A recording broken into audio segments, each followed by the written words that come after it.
धनगर समाजाच्या अनुसूचित जमाती प्रवर्गात समावेश करावा या मागणीसाठी पंढरपूर येथे सुरू असलेल्या सकल धनगर समाजाच्या आमरण उपोषणाचा आज 15वा दिवस असून सर्व उपोषणकर्त्यांची प्रकृती खालावलेली आहे।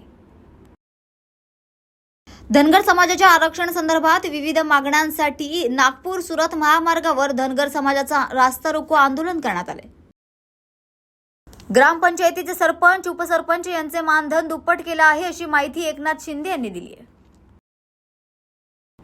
आरक्षणावर भाजपने जसा हमला केलाय तसाच हमला काँग्रेस आणि शिवसेनेने देखील केलाय असा आरोप प्रकाश आंबेडकर यांनी केलाय। बावनकुळे यांना म्हणावं स्वतःच्या मुलाचे बघा काय लपवालपवी चालली आहे असं वक्तव्य अरविंद सावंत यांनी केलंय। विकास ठाकरे यांच्या बोलण्याला गांभीर्याने घ्यायची गरज नाही असा टोला अंबादास दानवे यांनी लगावलाय। तर कसारा सीएसएमटी लोकल मध्ये तब्बल 20 लाख रोकड असलेली एक बॅग सापडली असून कल्याण जीआरपी पोलिसांकडून पुढील तपास सुरू आहे। महायुतीच्या सरकारमधले जागा वाटप हे 70 ते 75% झालं आहे अशी माहिती अदिती तटकरे यांनी दिली आहे। झारगडवाडी भागात धनगर बांधवांनी मेंढरा आडून बारामती वालचंद नगर रोड हा अडवलाय। कल्याणमध्ये आईने स्वतःच्याच 2.5 वर्षाच्या चिमुकलीची हत्या करून नंतर स्वतः आत्महत्या केल्याची धक्कादायक बाब समोर आली आहे।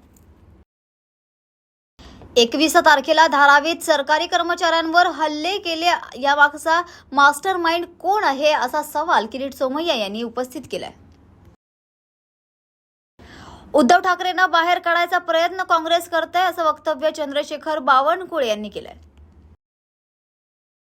पहिल्यांदा आम्ही तिघांचा निर्णय घेऊ आणि त्यानंतर मग छोट्या पक्षांना बरोबर घेऊन त्यांना किती जागा द्यायचा याबाबत निर्णय घेऊ अशी माहिती राष्ट्रवादी अध्यक्ष शरद पवार यांनी दिली आहे।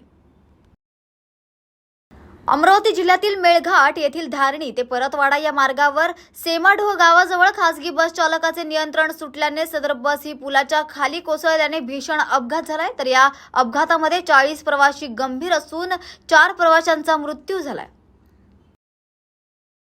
मराठा समाजाच्या आरक्षणासाठी मनोज जरांगे पाटील हे आंदोलनाला बसले असून धुळ्यात मराठा समाजाचे कार्यकर्ते आक्रमक झाल्याचं पाहायला मिळतंय।